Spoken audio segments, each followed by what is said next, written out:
Hi, I'm Brittney Ashley, your host of Breaking Norms, Building Dreams, your guide through this transformative journey in both business and life. This is your place crafted for dreamers, doers, or anyone who has been told they can't. Get ready as we challenge those narratives together. You're tuning in live to the United Public Radio Network, airing on 105.3 and 107.7 FM in New Orleans. We are streaming on all the popular platforms every Monday at 3 p.m. Eastern Standard Time. Join me for a candid and thought-provoking conversation celebrating your unique journey because you are worth it. Hello, everyone. Happy Monday. So happy to be here yet again on a lovely Monday with you. If you're just tuning in, you're listening to Breaking Norms, Building Dreams. I'm your host, Brittney Ashley, and we're actually pre-recording today on the United Public Radio Network and the UFO Paranormal Radio Network, 105.3 and 107.7 FM in New Orleans. I know a lot, can't even speak today. I know a lot of you. Let's take a break for a minute are wondering, where is Brittney? Haven't been live in the last few weeks. Been a little bit crazy here. We're getting into school, and some in the States I know have already started school already. So I just feel like we're in that kickoff of the craziness, but I promise you we'll be live soon enough so we can have your questions and intakes. However, we are pre-recording with the lovely Michelle. I'm so excited to have Michelle on today. Michelle has so many great backgrounds in marketing and branding. With 2 decades in the creative industry, Michelle is a powerhouse in branding and design. Her career spans roles as an art director at a marketing agency and a creative director at a university. She is also a co-owned the award-winning studio. How do you pronounce that? Getzcreative Photography for over a decade. I want to make sure I'm not saying anything, so I don't want to send anyone the wrong way. No, it's fine. Michelle's expertise in managing brand identities, including high-level design, concepts, and leading creative teams, has earned her numerous awards, which is amazing. And I can't wait to dive in more. And that's also, too, why we're here today with Michelle. We're going to be talking about an event that she's putting on that I'll be joining as well. But we'll dig into that a little bit deeper because we have a full hour of Michelle. So let's get started on how you started, Michelle, and your journey so the listeners can get to know you a bit more. Well, it started even in high school. I was taking art classes and just interested in art. And so a natural progression was to do design. So I went to school for design. And when I graduated, I started right into working in an in-house design agency. And back then I was doing design work, but I was also doing creative work as far as writing because I was doing interviews and writing for their magazine. So I kind of got a broad spectrum right there. And I enjoyed writing. So it goes a lot with marketing, and you can write concepts for ads and campaigns. So it's very beneficial. I did that, and my goal was to be a mom and get pregnant. That didn't happen right away. So I just kept working, and my husband wanted to start a photography business. So we started a photography business in 2004. And back then there wasn't a lot of creativity happening in the space of engagements and wedding photography. Mm-hmm. So that's really what we brought to the space. We thought outside the box, we created concepts for couples, and we did a lot of abnormal things, so to speak, that you see a lot right now, like taking pictures on train tracks and taking couches out into the field and things like that. Yeah. So it really developed from our creative background because he has a creative background as well. So in the photography, we, of course, were branding ourselves and working on these concepts and doing lots and lots of editing. So we did that for quite a bit. We owned the business for over a decade. And then I moved into working at an ad agency, a marketing agency. And there I was able to help clients with their branding, to do online advertising as well as print advertising and printed materials, brochures, trade shows, all those kind of things. So it was just sort of an umbrella. And from there, I stepped into having my own business. and doing it on my own, focusing on helping clients with their design work and also branding elements of that as well. And I also do pottery. So those are kind of more of my creative outlets. They keep coming out, I guess. So I make whimsical pottery and functional pottery, and that's just a lot of fun. So I think the mainstream is just creativity. It's just been there the whole time and just keeps popping out in different areas. I love that. I find I go ebbs and flows. I was just having this conversation with somebody yesterday of like, I can tell when I need to be in the creative space when my brain just can't think strategy. I do love doing strategy. I do strategy calls. I do all the things. But some days where it's just kind of that outlet of being creative, and like I love to do website development. I like the one-off projects or like the branding documents or doing brand logos or all the things. Like I'm like, oh, it's like my realm bit, and then I kind of go away a little bit. But marketing is like my true like essence where I started in university. I have my BBA marketing communications, and I actually just did a little post about this. Some of the listeners who might be new here, or if you've listened in the past shows, I do talk about a bit of dyslexia, and I struggle with dyslexia, and I didn't know how to read or write for the longest time. And however, marketing, and that's probably where the creativity comes from. I'm like such a visionary. I can see it, and like I love to create. So the marketing communication piece like has always been ingrained in me, but even though I'm doing like other things in between. But going back to the photography, like I love that you explained that a bit more. I find that it has shaped over the years. I love how much it's transformed and seeing where it's used to be to where it is now, because I feel like photographers are having so much more fun with it. I felt like back in the day, everyone felt like they had to be put in a box. Right.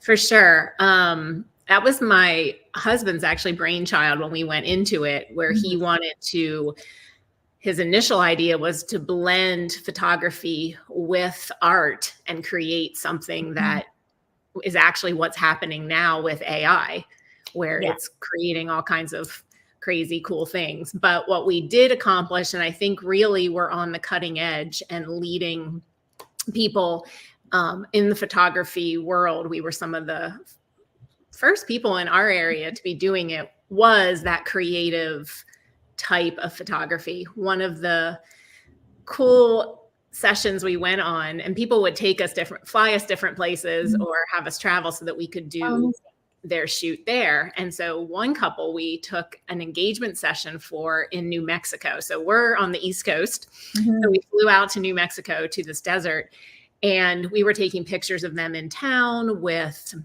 this graffiti art background. And then they had this really cool, like concrete structured dam with giant concrete elements. We were taking pictures there. And then we took an upright piano and we put it on a trailer and we drove around town and got to this desert area, which was mainly just flat open space with a couple mountains in the back. And we drug the piano off the trailer into the desert. Yeah, we were like just going above and beyond here to get these creative things. And we had them with a piano, like they were standing on top of it, sitting. And it had just rained, and we got 2 or 3 rainbows. It just happened. We didn't have to Photoshop them or anything. It was just perfect.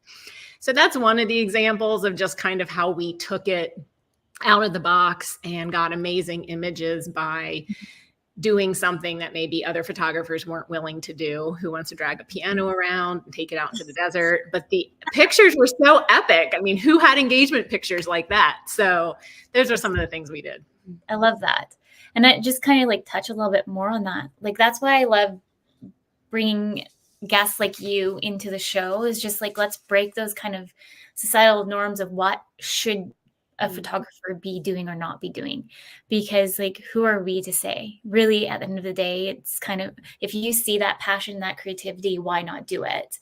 Follow that dream, follow that passion, because you can make something so beautiful and not even know what you're creating. And so I think we sometimes get put into this box, we as individuals, as we grow up, as like all the things, no matter what, social media really does influence us. If we like to say yes or no to that, it does influence us. It's just a matter of how we quiet the noise of that. Really to step into like our own kind of greatness. So I love that you guys kind of like saw like that opening and stepped into it. Are you still then pursuing it? Are you still doing things on the side? We are not. We've stepped out of that role and stepped into some other things and other directions. But I think the creativity continues, and it may come back. We'll see. But for the time being, it's put on the side. We had a blog. The blog is still up. It's blog.getzcreative.com. The blog's still there from all the pictures we did take, maybe and still inspiring people. But I feel like a lot of photographers have broken out of that normal where you have to stand still, you have to do this. And that's another thing just reminded me when I said stand still, was we would do family shoots and we would let the families know ahead of time, we're capturing your family where it is now. So if your 2-year-old is running out of the picture, yelling and screaming with his hands up, we're going to capture that because that's what he's doing. Like that's his personality right now. So he may not be facing the camera. We might have backs turned or upside down or whatever. And we really just try to share the vision of capturing the true, authentic family where it was with people. And that's why people came to us. So the kind of people that wanted the point and shoot, stand at the camera, everyone nice in a row, everyone smiling, wasn't really our client. So, and that's kind of going circling back, like how pictures were taken back in the day of like, even if you think of like the old school pictures, like black and white pictures, everybody's just kind of like stacked and smile. And it's like, I have now a 3-year-old, but like we just did family photos not too long ago and it was just chaos. Right. We paid for like the mini shoot and I was like, oh, this will be great. But then we already started off on a rocky foot. We only have 15 minutes slot, right? And that is many. We had our photographer and she was doing back to back to back. And we got lost on the way, but we tried to get there in time. But my daughter thought it was a good time to do her makeup before going to the photos. And so I had to clean her up. My son didn't want to put shoes on. It just was like chaos. And then finally we got there. She was like texting me being like, you only have 10 minutes now for your shoot. I was like, I'm so stressed out. Oh my word. Yes. And everyone gets so uptight and stressed and leading up to it that this has to be perfect and we have to have these ducks in a row. And we tried to give them things to play with and have props and things that could kind of distract the kids and help them. We would have wagons or balloons and sort of create concepts for those as well, because it helps the kids not be so distracted, helps the parents not be so stressed. But 15 minutes is a very short window. I know my husband would be like that. No, I can't, because he likes to get them warmed up. And then, It was, I'm not gonna lie. Like I was even saying to my husband, I was like, well, like she does great work. So I've never not been impressed. But this one I was like, I don't even know. Like I was last minute because she was bringing a dress for me to change into too. So I was literally like on the, like running into the field wearing a over my head with the kids running. Like it was just chaos. And I was like, I don't even know what we got. If anything, I know we got one photo, good one, because she previewed me. And I was like, at least we got one. And then she sent me like over 200 photos. I'm like, I have no idea. In 10 minutes. I feel like I blacked out in that experience because I was so stressed out. But if she's a good photographer, then she'll get something and you'll love it. We're actually going to be changing out our wedding wall with the family wall and having that incorporated because it's time to update the wedding wall. But we've been almost married 9 years, which is crazy to think. Oh, wow, congrats. We're coming up in October. But back to just kind of the social norms that I like to touch on the show too, is that it's okay to start asking those curious questions. I think we sometimes get a little shy or get scared to ask those questions. I know for me personally, I always got told like, stay in your lane, kind of situation, especially with growing up with having dyslexia. I always felt like I couldn't speak up because I was already classified into a box. So I just felt like I couldn't rock the boat in a way to ask those kind of questions because I was already classified. I just made a post on this. I was classified as the dumb one. So why ask those questions? And so like, I love that I'm stepping into my fuller self this year or the last journey through my entrepreneurship journey is because I'm starting to ask those questions because they really are not dumb, but I feel that we may think that because of what we're told or just social expectations. And I think you can actually ask questions in a right way without offending people. It's just a matter of thinking of how you ask. True. So with the agency, I just want to go back to the agency. How is that working into what you're doing now? So when I worked for the agency, it was more of a focus on food service. So that was new for me to get into that. But it was still varied enough that I was able to help the clients on different things. I got experience with email platforms and web design platforms and trade shows, which I hadn't done a lot of, except we did do trade shows with the photography, but it's a little bit different. So that was cool to have that aspect as well. I was able to work on a project, multiple projects actually, where I got to do naming for businesses or products. And that was a lot of fun. I really enjoyed that process. It was usually a little bit bigger group at the beginning, and anything goes, wild ideas would be thrown out there and people would be laughing. And sometimes my boss would include this one particular person, I think, just to get the crazy, weird things that would come out of her mouth. So that process of creating a name for a product and then narrowing it down and thinking of the different aspects and we would even look at different languages, like how can this be said in a different language and can we tie that in? And that was super enjoyable as far as the brainstorming and creative process. I like that a lot. And then some of those I was able to, once we nailed down the name, I was able to then go and make a logo for it from the name for the product that like we just created these things and the pieces just fall in place. And it was more of a whole project and a whole solution. And so that was enjoyable. I love that.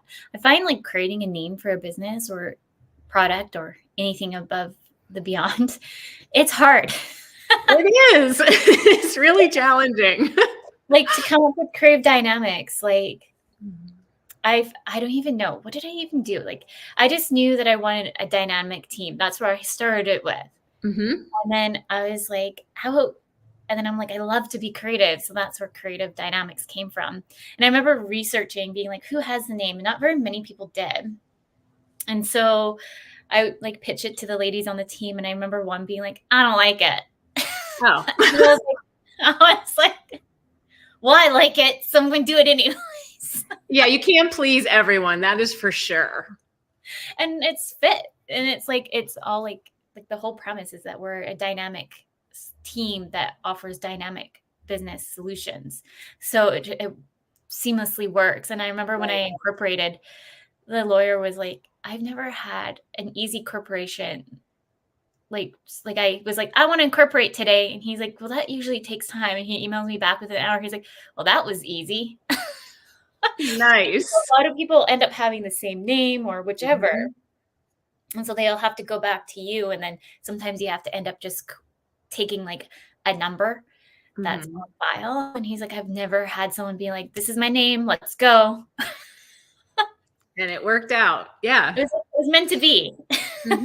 You picked a good name. Right. The process was seamless. Right. But I would love to know your core values driving your branding and design that you're doing now, because that's kind of more of the realm that you're in.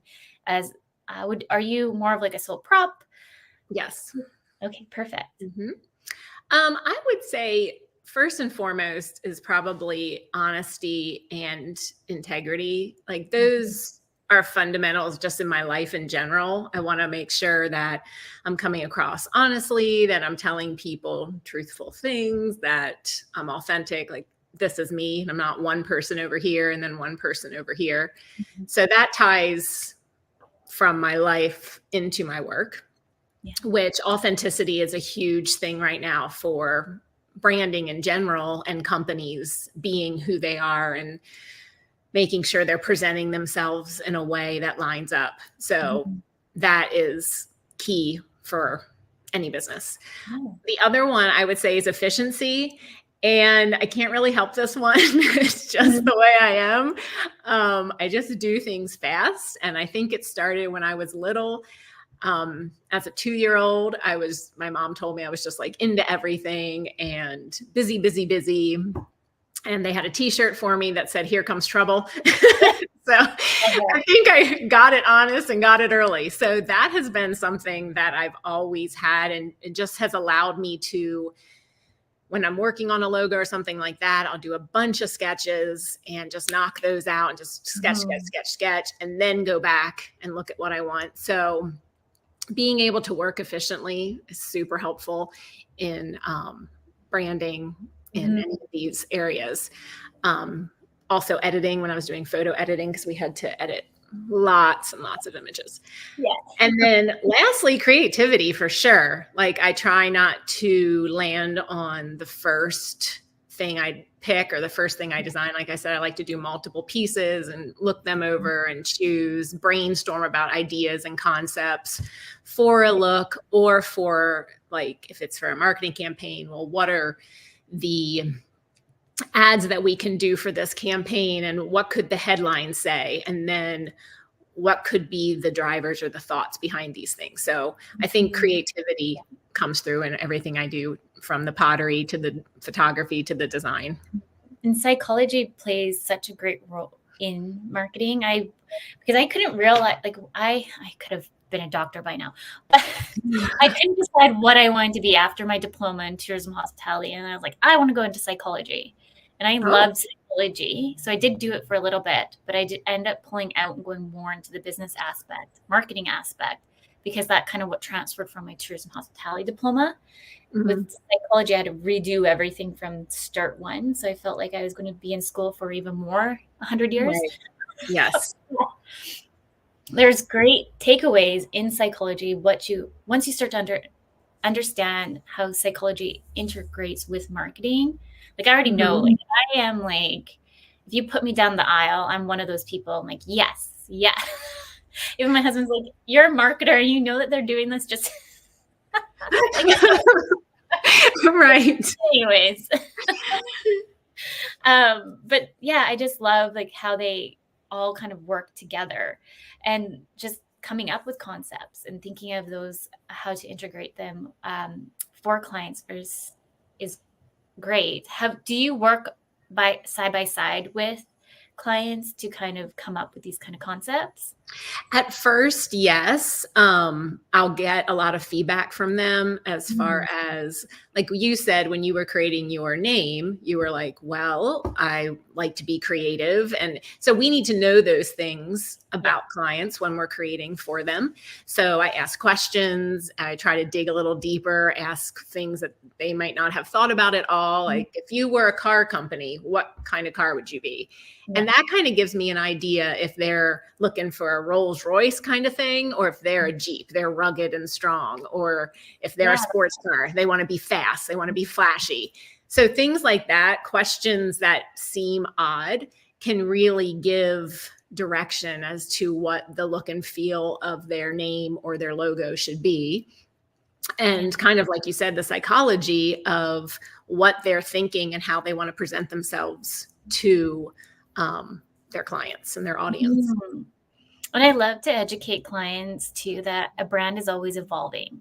So if there's any new listeners just starting a business or in just on that kind of roller coaster journey, like I find like we get kind of segmented in a little bit of like niching, for example. I am a marketer, but I like to challenge the narrative that sometimes we don't need a niche, especially at the beginning of it, because we're still trying to figure out who we want to serve on a long scale. For me, I've never niched. I remember working with a coach and they're like, we got to get you to niche. I'm like, I will never. And they're like, I can't work with you. And I'm like, I can't work with you either. Right. Not a good fit. The thing is, it's worked for me. And there's a reason too why I never niched those. The whole premise of what we are. It's because I listen to the team, what they want to do, what industries that they serve.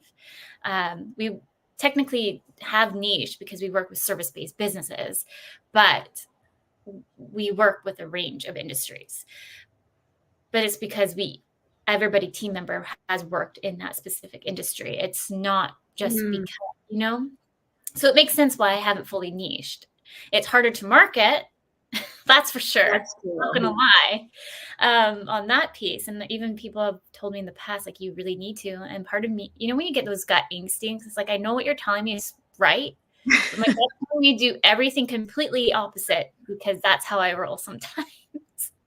Right. And you do have to do you. I think that comes back to the authenticity. Like, you have to be who you are. And if you're out of the box, then putting yourself into a niche box is probably not a good fit.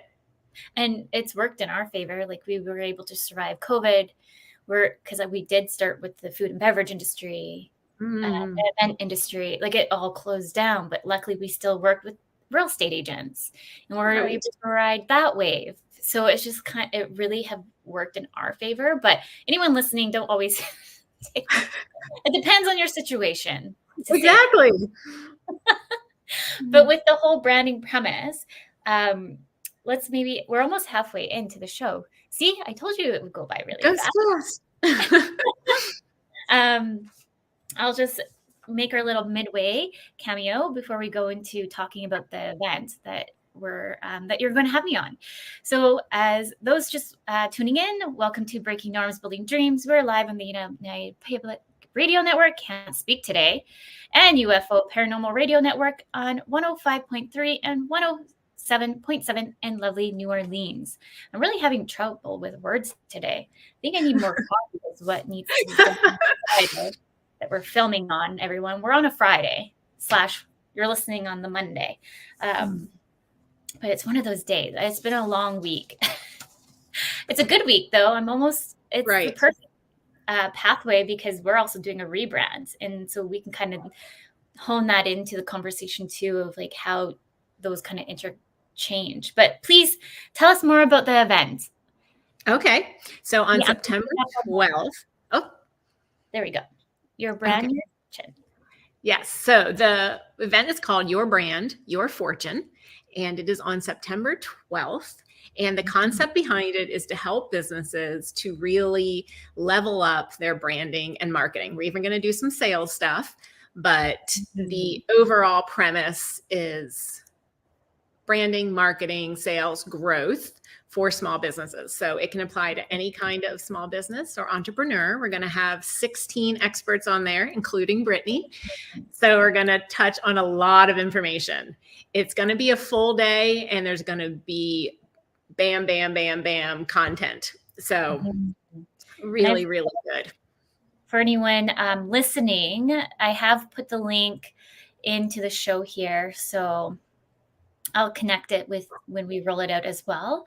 But it's www.yourbrandyourfortune.com for anyone listening. But if anyone's looking and watching us, you can see it down below. Awesome. Yes. And it's going to be live so we can have question and answers, and then people can get their questions answered in real time, which I think is key to building connection and community and growth, just to be able to ask a question when someone says something and get your answer. Yes, I love that. And I think you and I talked about, like, so many people are bringing forward about being authentic and what that rolls into the marketing. And I know I chatted about that, but my spin on it is about imposter syndrome and a little bit on, and I'm full-fledged telling you all, like, I have had my journey, it's almost been 6 years, which is just bananas, but stepping more and understanding what imposter syndrome is as an imposter syndrome coach, and understanding the struggles that I have come and what I've faced and different past traumas that I've kind of overcome throughout my years, and realizing of, like, who's Brittney? If we can pull back all of the onions and who is Brittney and standing there. And so like going back to, like I was just saying, like the brand refresh that we're just doing, that's kind of what I did this year of like, what is Creative Dynamics? Who is it? Why did we start? And the big thing is the why. Like I didn't start this business out of just profit. It's so much passion behind it. It's to help moms work from home. It's to help women work from home. That's my big why. It's not just for me to make money. It's just like, that's the icing on the top of the cake. But the whole premise is to give back to community. I always give to charities. I always donate my time. I'm the board of directors of Female Wave of Change. I was on a board director of ICF. Like I'm constantly trying to be in the community as active as I can, because as somebody who worked kind of in corporate and tech and landscape, the one thing that drove me absolutely bananas is these companies that had all this money and they weren't wanting to give back to community.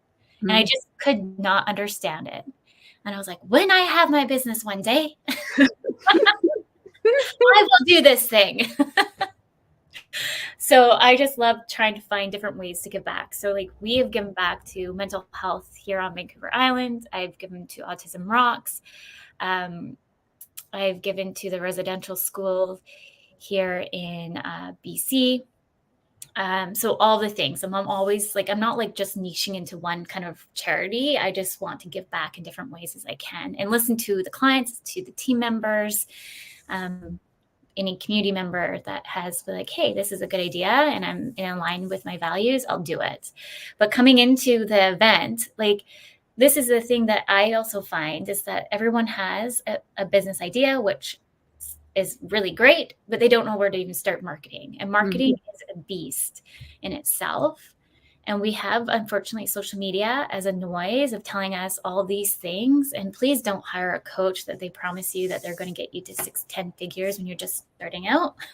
I will say I've also learned that.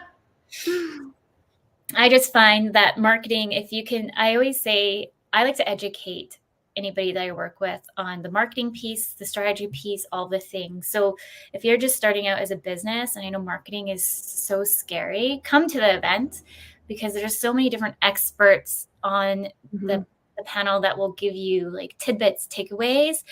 Because I find when you're just starting out and you don't know where to market, or you've never started before, you try to do all the things. But the piece is trying to really make sure that you're in alignment to your values of being authentic to who you are, the business that you're trying to start, and starting from square one to make little strides. Do you have input there, Michelle? I think that's really good advice. Really key. I think starting with a foundation of, like you said, who you are, what you want to do, what problem you want to solve. Because if you are giving a solution to a problem, then people are going to want what you have because you're solving a problem. Like you said about moms working at home, you're solving a problem. Moms want to be at home. And that was one of my inspirations too, is helping moms, because I've been a mom for almost 2 decades. I love being a mom. It's one of my highest values. And to me, what I do and working, I would prefer if that would revolve around being a mom and helping my children instead of vice versa. And that's me. And again, that's my authenticity. And that might not be someone else's. They might be glad to go into work and that's what they do. And they come home with the kids and then go back in. That's great. But to your point, finding out who we are and how we want to design our lives flows right into your business and your brand and how you want that to be expressed to the world. Yes. Yeah. 100%. I love that. And I find like I feel like I'm grilling social media a lot right now. But I just find, unfortunately, that if you look on social media, it's just like that pretty glass of like, oh, look at me, like pink glasses, like everything's shiny, everything looks great, but you don't really know what's happening behind the scenes. And I think we need to remember that there's people behind the scenes. They have feelings, they have their own trauma, they have all these other things. They might look picture perfect on the front, but you just never know what's really happening. And so even too, like the premise going back into that is if you're looking for any kind of support for marketing or any kind of support for coaching to build your business up with marketing or whichever it is, make sure you ask like those curious questions before just signing the person, because social media looks pretty and nice. Right. Fortunately, you can make it look as pretty as you want, because there's so many Etsy templates out there that you can buy. Yeah, that is so true. I think we don't really know, and you don't need to know everyone's junk, but I think seeing a successful business or seeing a business online, you assume that it's perfect and there's no problems and, oh, I want to be like that. But your journey is your journey. Our photography business was hard. Like, honestly, working together, my husband and I, was really challenging because we're very different. And his idea of what needed to be done and my idea of what needed to be done were quite different. So everyone saw this amazing photography company, and we were traveling even like out of the States and enjoying these beautiful locations. But it was a lot of work, and there were a lot of challenges that went into it that people who just came to us for pictures or just saw us online didn't see. So I totally agree that when you start picking someone to work with, figure out who they are, figure out kind of where they stand and how that meshes with you and their values. I'm wanting to coach businesses and help them through the branding process, but it's going to be a partnership. And I'm going to be asking them questions and working with them and finding out more about them. We're going to be working together. So you want to definitely make sure that it's a good connection. Exactly. So if you're going through sometimes a website, so we have this on ours, is questions before I get on a discovery call with you.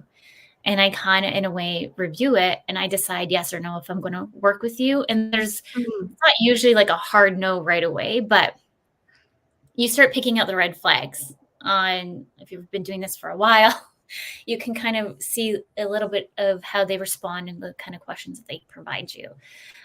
One specifically of like would be like, yeah, I've had a VA. I've had like 50 now. It's like, first, for me, like I like to work with businesses from start to like forever kind of situation. Right. A lot of our clients have been with us since day one, and I love it. They're grandfathered in, they'll be with us forever. If they take a little pause, that's great, but you supported us since day one, so you're grandfathered in. But like, it's just like, I love to see like the long-term relationships and grow with that. So in like the pieces of building the business too, is thinking of how you want to work with the next marketer or brander or whichever you're trying to do next, and ask those. It's good for them to come up with those questions too, because I think it's so overwhelming for new business owners because they don't know where to start. But Google's free. Just put some questions in Google, or even the chat bot if you use the chat bot is great, and it can just give you some probing questions and just kind of have some and see what they say. I actually just had somebody outreach to me being like, do you know somebody on your team that knows Kajabi? Because I need to also do X, Y, and Z. And then I hired someone, but they don't know how to log into Kajabi. I'm like, excuse me. I'm like, well, that's a red flag. That's like a 5 red flags in one right there. If they can't even log into a system that they're supposed to know and assist you with migration, I unfortunately would get my money back. Yeah, it's challenging. But yeah, I'm so excited to be at the event. Do you want to maybe share a little bit more of the different topics? I know at a high level we said marketing, we said talk about imposter syndrome and authenticity. Anything else maybe that might spark some interest for anyone listening to come join? Yes. Below. Sorry. I'm sorry. I was just going to say the event's still showing below for anybody that's kind of looking. Awesome.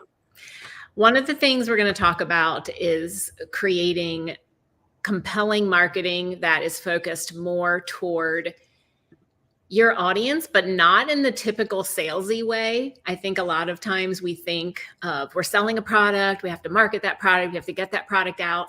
But one of our speakers is going to cover the topic of actually selling to the values of the audience, to the values of the person you're speaking to, and not just trying to sell your product. So I think that's kind of a flip on the traditional sales aspect of things, and very, very interesting. I have someone else coming on that is not traditional marketing branding as you would think of it. And she's going to talk about human design and how that plays into our purpose. And then our purpose goes into our business and how that rolls out into the why of what we do in our story. So I think those are both going to be unique areas that aren't always covered in marketing and branding types of events. I love that. Human design is just, so anyone's listening, there's quizzes that you can take to find your own human design, but I'm a, oh my goodness, manifesting generator. Nice. Yeah, I'm an orchestrator. So I'm the combo of 2 and 1. And I'm like, it makes so much sense. Right. Once they start telling you like what that means, and you're like, oh, interesting. Right? That makes so much more sense now. I went and did a tea leaf reading not too long ago. Tea leaf reading. She actually was a combo effect. She was tea leaf reading, palm reading, number reading, and I swear she was a medium. Wow, that is a lot. I know. And I was like, I love it. Because I got all the things into one. She was, and we only paid for like 15 minutes, but I was saying to my best friend, I was like, I feel like she was with us for so long.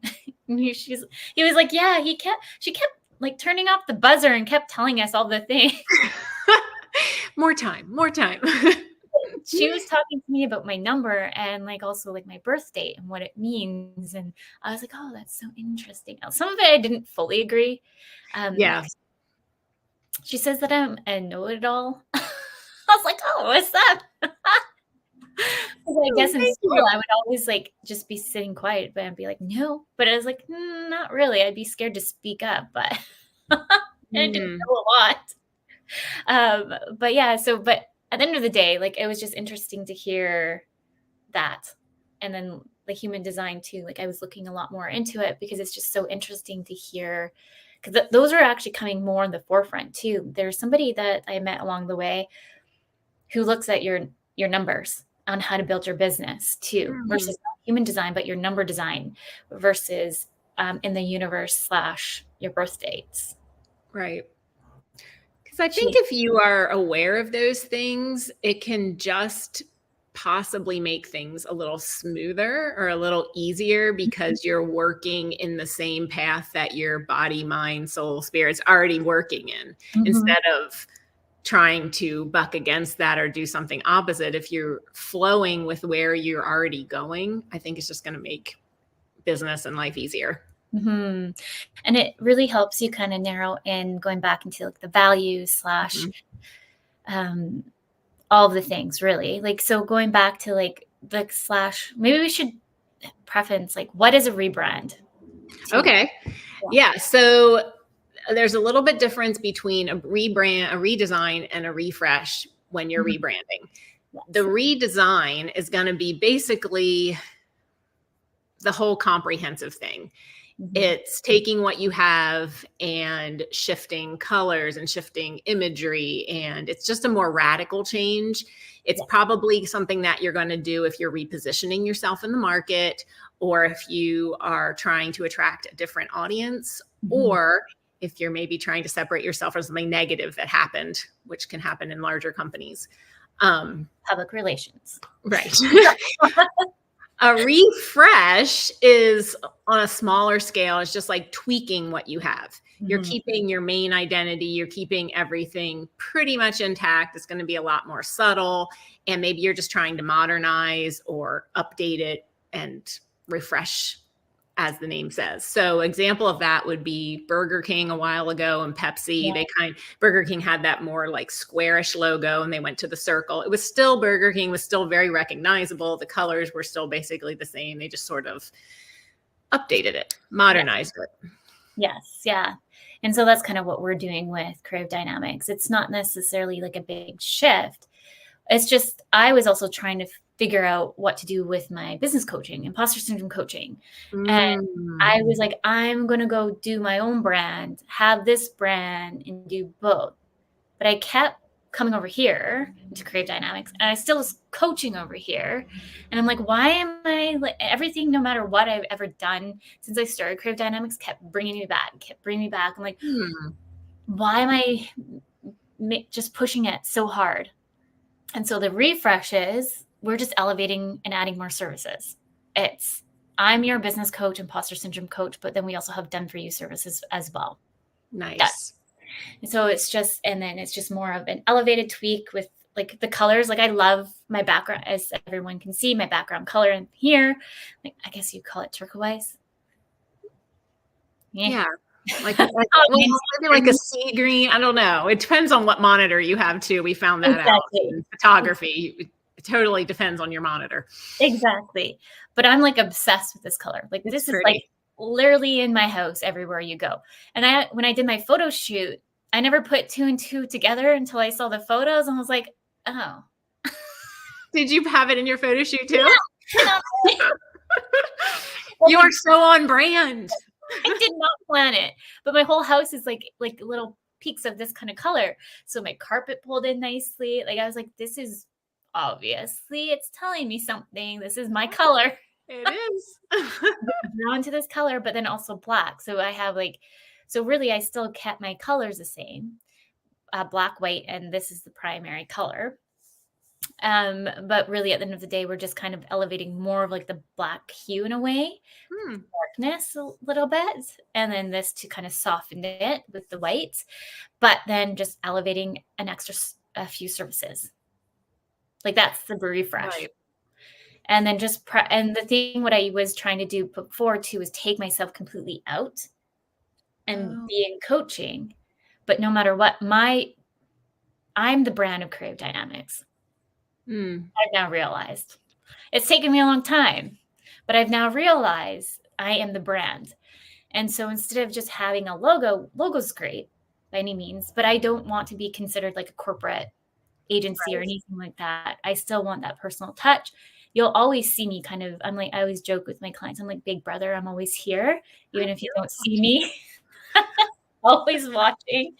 But that's my brand. And I was like, why am I pushing so hard to do this when it's naturally should still be me? So like, I just did like a full different social media outlook, and I'm the founder. Yes, here's my face. And then I wouldn't have built this business without my team. And so just being more of that kind of refresh versus just me behind the scenes. So it takes a while though. Like we're just saying, like a brand evolves over time. I've been doing this for almost 6 years for coming on it. And I'm constantly always learning, constantly improving my skills. And so it just makes sense to now the direction we're going. And I'm so pumped because I'm like, I feel like everyone's always like, you're going in so many different directions. And it's just like, I need to find my own direction. Right. And that makes sense for you. And I think that's exactly what we're talking about, going with the flow and the brand that works for you, for your why. And to me, it makes sense to bring it under that because you're now offering something else to those people who also might need your other services. Yes. I know you talked about being a mom. How has that kind of affected you to bring in building a business and your personal life, all the things as mothers do? Yes. Well, like I said before, excuse me, being a mom was my highest and is my highest value. So I wanted that to be in the forefront. So even when we had the photography business, At first, when they were really tiny, I could bring them with me to things, but then I had to get all babysitters and things to make sure they were taken care of while I was on shoots. And sorry, transitioning that into as they got older and they went into school, then I was able to have more time. And that's when I went back to the industry, so to speak, when I went back into the marketing and I was at the firm.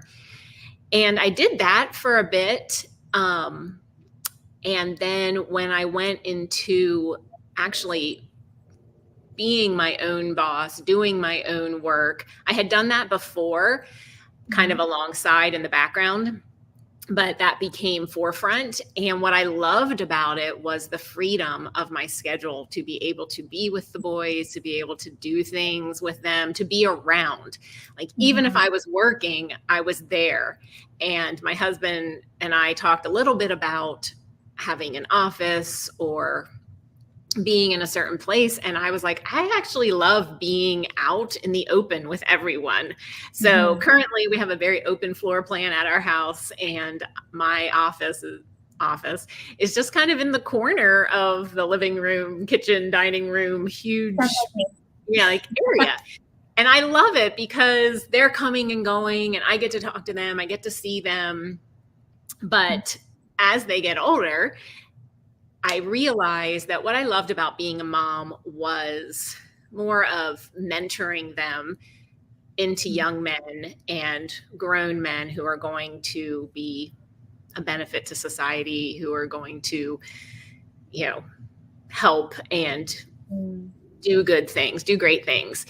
And it was that mentor aspect that I came back to as they grow and get out of the house. What can I do with that mentorship since I won't be so actively being a mom? And so that's why I'm transitioning and shifting into more of this mentor partnership with branding and working with coaching them through their branding, but then also, as you said, specifically with moms, coaching and working with them to help them start their own business or even just be a mom, and the struggles that we have as moms and the struggles that we have as wives and the struggles that we have with our finances and our decisions and our kids. And when they do crazy things and you're like, is this normal? Or what should I do with this? And he said this, where do I go with that? And it's can be really overwhelming for a mom. I know when my one son was 7, I think, he just told me he couldn't tell me he loved me anymore. He was like, I can't say I love you because I don't know what love is. And I, at first, was just like, what do you say to that? It was just really, so I tried, I was, okay. All right. So I just kept telling him I loved him. And I think he said thank you, or he would say, I like you or something like that. But I was just like, wow. And so this went on for a week or two. And we were talking one day and he was talking about this one boy and how he had helped him. And I was like, that's love. And when you're kind to your brother, that's love. And when you obey mom, that's love, mommy and daddy. And he thought about it and he was like, I love you, mom. And then that was it. So unexpected things like that can kind of just derail you or throw you off. And maybe I can help. They're definitely, you think just when you feel like you've got the world, you have kids and then you're like, I don't know anymore. And they're all different. They are different personalities. Even if you get one down, it's not the same.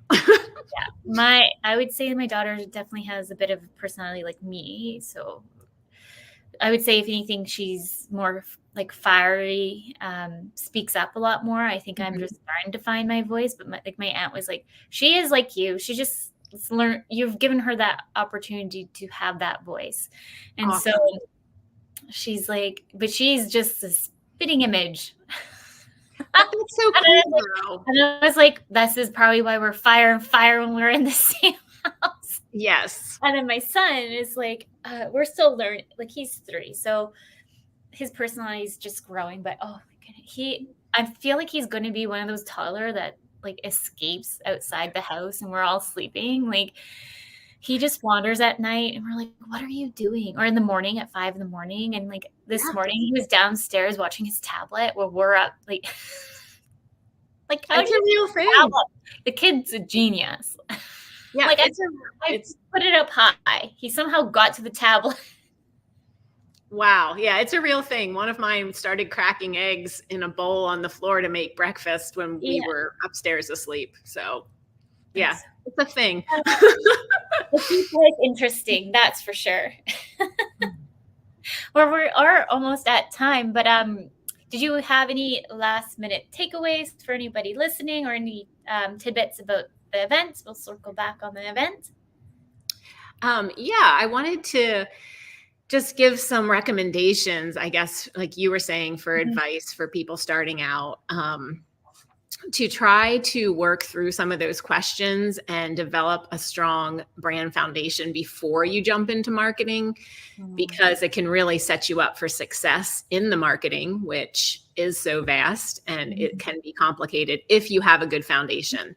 And then what that can do is allow you to be consistent across your marketing boards. If you know who you are, you know what you stand for, you have your messaging, you have your mission, your branding, your colors, your logo, all that stuff nailed down, and hopefully have some sort of guideline or package that if you're working with people, you can share with them. And that will help it stay consistent, which I think is super important. And a little bit of one of my pet peeves, I guess, because we have a gas station in town and the logo on the front of the building is different than the logo on the sign. I'm just like, it's not even consistent, like the two things you can see at the same time. So, and then being visible. I think the more you can get out there, the more you are visible with your consistent image, the more you are attracting that audience and that client that fits your personality and that fits the brand image that you're expressing. And I think that's key as well. I also, to tap into that a little bit, I give everybody the A-OK to fire clients that don't fit within your brand or your values. Because I feel that sometimes we're so tied of, well, they're paying me, they're doing this and this and this. But we started our business for a reason. We started this journey for a reason. We didn't start it to work with people that are not nice. So I give you the opportunity to let those people go, because the good ones will come in. So you need to make more room for them. Right. And it's frustrating and a waste of your energy to hit yourself against the head, hit your head against a wall with someone who isn't willing to do the work or isn't wanting to follow your instruction or go in the direction. And ultimately, like, it's their logo, you're paying them, it's their, I mean, they're paying you, it's their piece that they end up with. So it gets a little tricky if you guys are keep butting heads. So I think that is important. 100%. So the event is September 12th. Do we have a start time? Yes, it is at 8 a.m. PST time, 11 Eastern. Perfect. And then the link below here is still going, yourbrandyourfoundation.com. The link will be live on Monday when this airs live. So it shall be live. It shall be live. Your brand, your fortune, because they're so tied. If any listeners had any questions or anything like that, can't find the link, please send me a message and I'll send you the direct link. But with that, thank you, Michelle, for coming on the show. Thank you to all the listeners to listening to Breaking Norms, Building Dreams. And a big thank you to United Public Radio Network and the UFO Paranormal Radio Network. And again, to all the great listeners out there. Next week, coming, we have a special guest, so please come in, listen live. That one shall be live. Here's hoping. So bring in your questions. With that, everyone, please remember your journey is unique and your worth is unquestionable. Thank you.